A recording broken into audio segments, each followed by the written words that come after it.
Dans tous les pays du monde, l'État joue un rôle fondamental dans l'économie générale. Maintenant, comment se divise le monde? Nous avons pensé simplifier les choses en faisant deux super catégories. D'un côté, ce qu'on peut appeler les démocraties occidentales, c'est-à-dire grosso modo les pays européens, les États-Unis, la plupart des pays d'Amérique, tout ce qu'on appelle le bloc occidental, le monde occidental. Face à cela, nous avons une deuxième grande catégorie qui est ce qu'on pourrait appeler le capitalisme d'État. Capitalisme d'État, c'est-à-dire la Chine, la Russie, Cuba même, tout à côté de nous. Aujourd'hui, toujours avec notre ami William Savary, économiste et fondateur du Haitian Stock Exchange, nous allons rentrer dans les grandes lignes sur ce qui caractérise les démocraties occidentales et comment l'État y joue un rôle fondamental. Bonsoir William. Bonsoir Serge, bonsoir Haïti, bonsoir tout le monde. Voilà. Donc, les démocraties occidentales, c'est-à-dire le monde dans lequel nous vivons, là, actuellement, en Haïti, d'un point de vue géographique et géopolitique. Alors, les démocraties occidentales, rôle de l'État fondamental. Bon, au prime abord, il faut que l'on identifie les démocraties occidentales comme des démocraties issues du judéo-christianisme. C'est la première chose de façon doctrinale. Et d'un point de vue doctrinal, il y a toute une série de considérations éthiques et morales qui sont prises en compte. Et maintenant, l'évolution de cette doctrine nous amène à deux tendances fondamentale au niveau de l'organisation de l'État. Il y a un État qui se veut un État-providence qui a la responsabilité de la redistribution des biens produits dans la société. Et maintenant, à l'opposé de ça, vous avez un État néolibéral où la primauté, c'est vraiment la culture de l'individualisme. Donc, et la culture de l'individualisme se fait à travers les expressions de la Renaissance, de la liberté individuelle contre la liberté générale du grand monde. Dans la tradition protestante d'ailleurs, puisque vous avez parlé de la tradition judéo-chrétienne. Bon, on peut dire qu'il y a un pays qui résume un peu ces deux tendances, c'est les États-Unis d'Amérique, avec d'un côté les républicains qui seraient donc les néolibéraux, et où chacun essaye de faire le maximum et par ruissellement ça va toucher la masse. Et vous avez les démocrates qui sont partisans de plus d'État, c'est-à-dire qui rentrent beaucoup plus par les taxes, enfin bon, ce n'est pas étonnant que ce soit un démocrate en la personne de Barack Obama qui ait voulu instaurer le Obamacare, c'est-à-dire la sécurité sociale pour... C'était combien? 53 millions d'Américains qui n'avaient absolument rien. Absolument. Maintenant, ce qui est intéressant, c'est que au niveau de la démocratie américaine, les taxes sont perçues comme une force redistributive de la richesse et de la production. Alors, du côté des... C'est vrai partout, non? Oui, mais c'est pour opposer ceci aux républicains qui perçoivent les taxes comme un coût opérationnel. Donc, au niveau des républicains, le moins de taxes, le plus est élevé le taux de profit et de rentabilité. Alors que pour les démocrates, le plus de taxes, le plus qu'il y a des fonds à redistribuer à travers les sociétés et à satisfaire les besoins de l'intérêt général. Et mener une politique sociale. Donc c'est vraiment les deux grandes tendances qui dominent les deux types d'États que nous avons identifiés. Et ceci est vrai dans tous les pays du monde. Oui. Bon, maintenant, si on va en Europe, là, il y a peut-être des nuances également.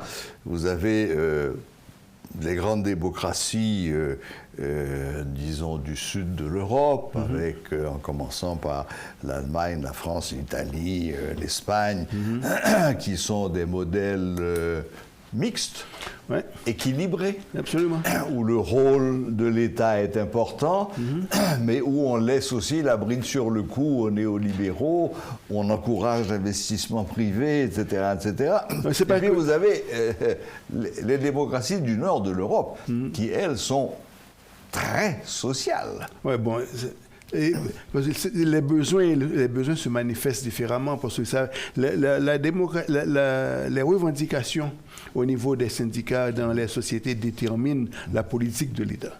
Maintenant, si les revendications qui ont eu lieu, par exemple, en Europe du Nord, ont été des revendications telles qu'il fallait les satisfaire. Donc, c'est à cause de ces revendications que des politiques ont été adoptées. Alors que en Europe, dans les pays scandinaves, c'était une évolution graduelle au fil des temps, sans qu'il y ait eu autant de revendications. Oui. Non, d'ailleurs, la politique de ces grands pays scandinaves, Suède, Norvège, etc., c'est vraiment d'abord de réduire au maximum l'écart entre les salaires. Je me rappelle d'un ami médecin qui voulait aller s'installer en Suède. Il était fasciné par la Suède. Et quand il s'est informé sur combien touchait un médecin dans un hôpital en Suède, il s'est rendu compte que c'était à peine quelques centimes de plus que le policier qui faisait la circulation au coin de la rue. Bon, maintenant, il y a une chose. Et après 12 ans d'études... Il faut aussi signaler que il y a certains pays où les inégalités sociales sont beaucoup plus en compte que d'autres. Par exemple, il y a eu Thomas Piketty qui a fait une recherche pendant pas longtemps où il avait démontré que les grandes fortunes se réalisent, se consolident et plus que ça se fasse, s'effectue, plus qu'il y a de l'inégalité sociale. Donc, en tenant compte de la réduction des inégalités sociales, et parfois il y a des pays qui le font à travers augmentation de salaire, il y a d'autres qui le font à travers des facilités d'investissement qui mettent à la portée de tout le monde. Il y a d'autres qui le font à travers la mise en place de systèmes de crédit. Donc, il y a diverses façons de réduire les inégalités sociales. Et la façon adoptée détermine la politique de l'État. Soit la politique d'investissement, la politique de crédit, la politique de l'éducation, la politique de santé, etc. La politique de taxation aussi. La politique de taxation, maintenant, il y a cet effet redistributif de la taxe qui consiste à, par exemple, ce qui est perçu par les gars du néolibéralisme, perçu comme un coût à la rentabilité, comme une pression à la rentabilité, alors que du côté de la démocratie, comme nous le voyons aujourd'hui, c'est vraiment une façon d'avoir les fonds nécessaires pour faire fonctionner la société. Donc, c'est vraiment la défense de l'intérêt général. C'est ça. C'est la phrase du président Biden en parlant des GAFA, des grandes fortunes américaines. They have to pay their fair share. Their fair share. Mais il faut aussi signaler qu'il y a eu un président américain qui a eu à dire que chacun doit payer ce qu'il doit payer et pas un centime de plus. Ce qui donne l'ouverture de se servir des abris fiscaux et de réduire le plus possible le montant d'imposition. Oui. D'ailleurs, la limite entre la tricherie et la recherche de l'efficacité, aujourd'hui, elle n'est plus très claire. Hein? Et la tricherie, il faut le dire, et l'évasion fiscale. Oui, exactement, l'évasion fiscale, bien sûr.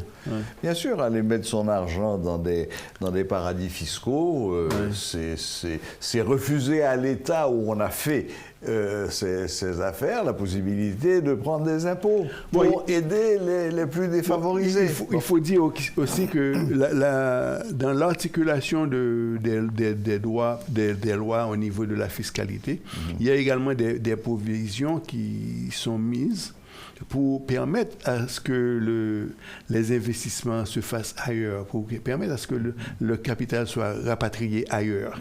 Donc, ça rentre dans le goût de ce qu'on appelle le lobbying group, parce que à plusieurs reprises, il y a certaines lois fiscales qui ont été adoptées et votées, c'est sous la pression de certains groupes déterminés. De pression. Oui. Bon, ça aussi, c'est un peu dans tous les pays du monde. Et vu que les groupes de pression financent les campagnes, En grande partie, oui. Oui, non, bien sûr, c'est un cercle vicieux. C'est un cercle vicieux. Bon, ben, William, je crois qu'on a dressé un tableau relativement clair hein, des démocraties occidentales. La prochaine fois, nous aborderons le capitalisme d'État avec les grands pays comme la Chine et la Russie, mais aussi comme notre voisin cubain.